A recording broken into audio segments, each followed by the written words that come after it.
A showcase of the opportunities in Trinidad and Tobago and the mutual prospects in Ghana grabbed the audience at the 21st Annual Transatlantic Trade and Investment Symposium put on by the Emancipation Support Committee of Trinidad and Tobago.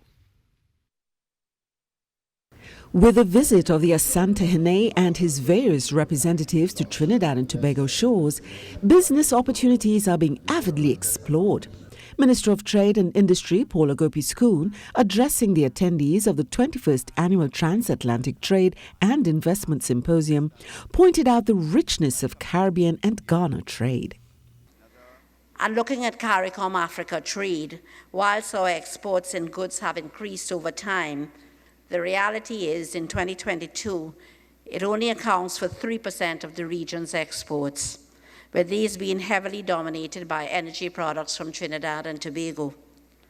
Trinidad and Tobago's exports to Africa were valued at $769 million, with the top receiving destinations being Ghana, Morocco, Senegal, South Africa, and Angola. Meanwhile, CEO of the Ghana Investment Promotion Center enticed all in the room to come to do business in Ghana and with Ghana.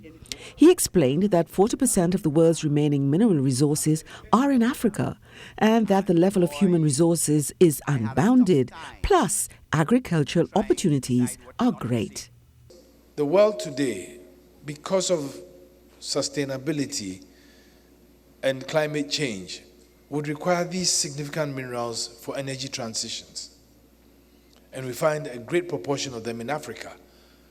And so for me, and for many others who understand the dynamics of global economic growth, Africa, the continent of Africa today, and mark my words, it is Africa that is going to trigger the next wave of growth in the global economy.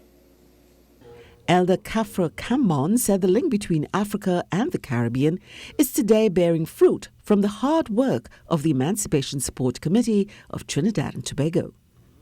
We have placed a strong emphasis on building and, increasingly strengthening relationships with African countries, including expanding business ties between the private sectors on both sides of the Atlantic.